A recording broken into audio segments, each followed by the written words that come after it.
मित्रांनो हा लागला आपल्याला जाळ्याला आज. हा लागला किती किलोचा असन? 5-6 किलोचा आहे भैया. कसा करतो पा जिवंत माल आहे मित्रांनो ह्यो.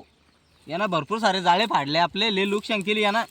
पाला का कसा करतो तर हा मजाक नाही आहे. पण बाहेर भाऊ जाळं फाड म्हणलं किती फाड नाही, पण बाहेर काढणार म्हणजे काढणार तुला.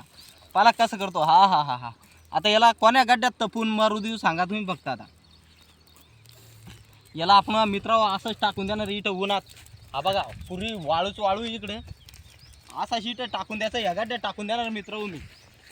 संस्कार करणार या गड्ड्यात टाकून देणार आहे. असंच असा बस असंच असा टाकून देणार या गड्ड्यामध्ये. आता याची क्वालिटी म्हणजे यो तरी बी आज दिवसभर जिवंत राहीन इथं. मग तो आत्मा स्वतः जीव सोडून देऊ शकतो मित्रांनो. तर त्याला आपण काही मारं गिरत नाही, कारण की तुम्ही कमेंटले घाण करत्या त्याच्यामुळे मारत नाही आपण. तसंच सोडून द्याला. पण आता या गड्ड्यात टाकला त्यात काही माझी गलती नाही, माझे जाळे फाडले नुकसान झाले ते जाऊ द्या तिकडंच. पण तुम्ही लक्षात ठेवायचा अनिल भाऊला कधी कॉल करायचा. अनिल भाऊ खाऊ पण घालतो, बांधून पण देतो आपल्या घरच्यासाठी. नक्कीच कॉल करायचा मित्रांनो. आणि घेऊ पाहून घ्या परत एकदा किती किलोचा असन. किती किलोचा असन? 5-6 किलोचा आहे बरं का. इथं ठेवतो आता. नुसतं तेलच निघतं त्याचं मेल्यावर. उन्हानं तेलच निघतं मित्रांनो. पण नक्की ध्यानात ठेवायचं. अनिल भाऊ खाऊ पण घालतो, बांधून पण देतो आपल्या घरच्यासाठी. धन्यवाद.